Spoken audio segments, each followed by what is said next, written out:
A couple years ago, we played a game of Spot the Difference with two HP Tower PCs. And now let's do it with two HP laptops. So what differences can you see? I see a glossy display versus a matte one. Glossy black case, some people may call it piano black, versus a matte gray one. This one has some stickers, and this one doesn't. And I don't think I ever had them. This one only has the HP logo on the bezel. This one also says 255. Let's close them up.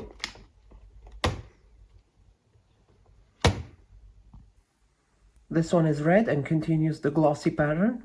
This one is black and matte and has kind of a rough finish. On the left side, they both have Kensington lock, power jack, cooling vent. Only the one on the bottom has a VGA output. It doesn't have the screw holes, but at least it has it.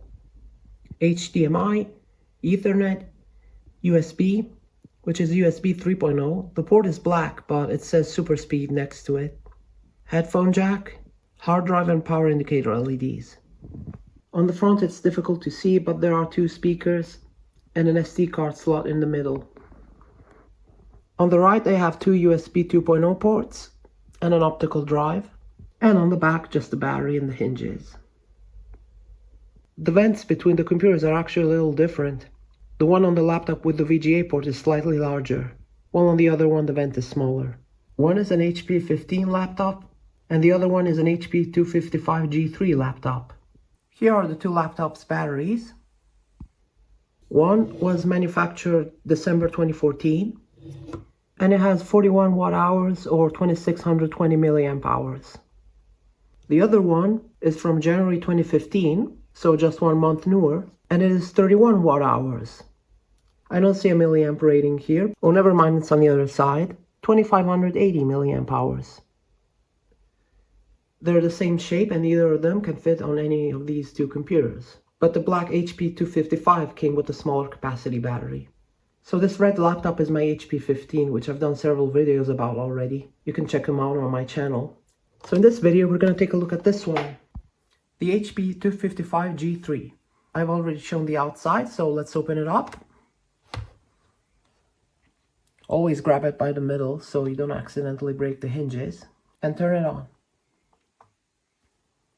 And nothing. So let's plug it in. The chargers are also different. The HP 15 has this larger one, 3.33 amps, 65 watt maximum. And the one for the HP 255, the writing is extremely small. It is 2.31 amps, 45 watts. Both 19.5 volts. Although you can use the more powerful charger on the less powerful laptop.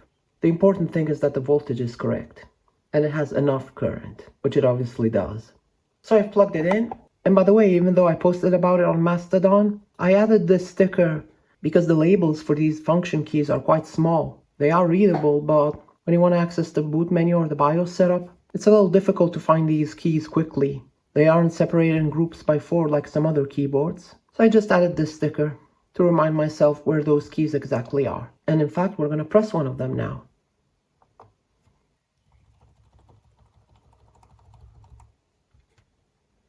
So here's the BIOS setup of this HP 255. It was first turned on April 11th, 2016. Yeah, it uses US date format, what can you do? Its CPU, or APU, which is just a fancy term for CPU with integrated graphics, is an AMD E1 2100. If you don't know what it's like, don't worry, I'll let you know. You can already get a hint of this processor's performance by looking at its speed, 1000 MHz, on a computer from 2015. Now, of course, CPU clock isn't everything, but you do need to have a little bit, and we'll see if 1 GHz is enough. It has 4 GB of RAM. By now it's pretty obvious that this is not a high-end computer. And originally it didn't come with any OS, so it doesn't have a license for any version of Windows, either in the motherboard or in a sticker. Not many settings here. It doesn't have any TPM, but it has virtualization technology at least. And you cannot turn on Secure Boot on it. It's grayed out. You can enable and disable some devices. This setting is absent on my HP 15, and even set it to turn on automatically. Also a setting that isn't available on the HP 15. So let's exit and see what I've been testing on it. I've been testing this for a while, and long story short, this computer has terrible performance. You know the term potato for computers? Yeah, this is it. This computer is from the Windows 8 era, right before Windows 10 came out. So even though it didn't come with any OS, it was designed for Windows 8. And even though I haven't installed that OS because I hate it, I've installed the oldest version of Windows that I could get to work fine, and that's Windows 7. And even it is incredibly slow. And it is on an SSD, the only hardware upgrade I did. The screen is 15 inches. It's still a full 1366 by 768 resolution, but the colors are a little better. Not sure if it's because of the matte panel instead of glossy, but it's just a little less awful than my HP 15's display. And I've had this installation for over a month without activating, so it's gonna ask that. I do have a legit license, but I don't want to use it on here.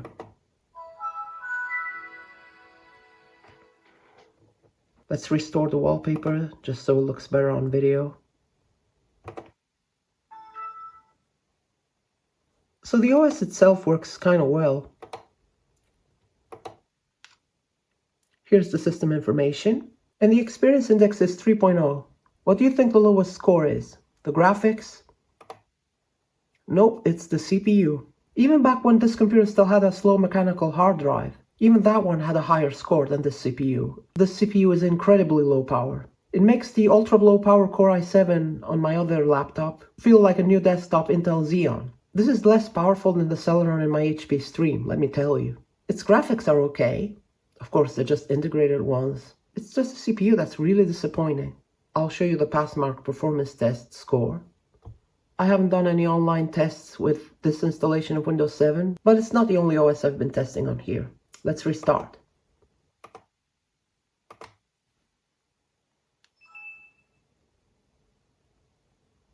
I did try Windows 10 on here. It's not unbearably slow, but it is slow. So instead I've been trying a Linux distro. I can't believe there's an SSD on here. Sorry if I'm complaining too much. I didn't pay anything for this computer, so I really shouldn't complain, but there should be a limit when it comes to making low-power PCs. My standards are not high. If you haven't seen my other videos, my main computer is a laptop of the same age as this. It has a Core i7, but it's the ultra-low power version. And my most powerful computer is one from 2012. It is maxed out with some pretty powerful hardware, but it's still a computer from around 13 years ago. This also explains why it has a smaller battery. It probably did have good battery life when it was new, but now it's totally dead. If I unplug it, it just shuts off instantly, as if there were no battery. The settings here say 0%. But it does have one advantage over my HP 15. It has Bluetooth. This is the brand new Ubuntu 25.04, which just recently came out. And yeah, it's quite slow, but it works, because this computer is not that old. Age is not its issue. And the SSD I installed is an Oracle. I have no idea what brand that is. It was the cheapest SSD I could find on Amazon. This CPU is being maxed out pretty much all the time. The nice thing about it is that even if it has a fan, it barely runs. The CPU barely heats up because it uses so little power. It would have been okay in like a little tablet PC, but in a full-size computer, not a good idea. Like, I get it was cheap, but the energy spent in manufacturing such a low-power device is a bigger waste than the extra energy spent with a decently powered machine. And the RAM, not a lot of course, but for the basics, it's enough. Alright, Ubuntu may be too heavy for this computer. This computer may be good enough with Chrome OS Flex, I haven't tried that, but so how about lightweight Linux distro? Puppy Linux, which is a bit appropriate right now since I have a robot puppy next to my computer. Remember these? I don't have any batteries on it right now, but I thought it was a cool prop anyway. Here are the specs, as you can see. This is running from a USB flash drive, although it loaded things into RAM. So if this isn't fast, nothing is. Let's load up the web browser. Oh, it's updating. I've already connected it to the internet. Yeah, sure, let's set it as default, even though this installation will be wiped when we shut down. And let's go to YouTube and try out a video.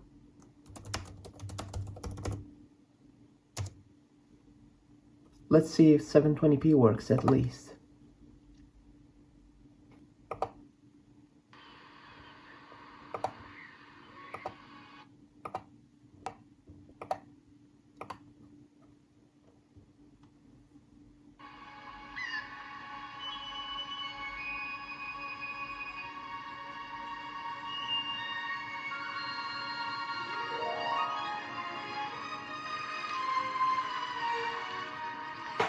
Okay, it doesn't seem to work at all. What about 480p at 30 frames per second?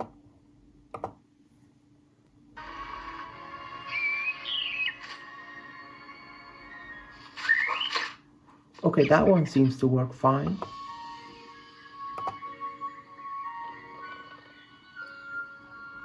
It drops some frames, but at least it's watchable. Let's see if this extension, H264ify, is going to help any. Decline all. This makes YouTube stream videos with a different format, which works better on older computers, even though I have it on my main computer as well. Okay, let's try loading the video again.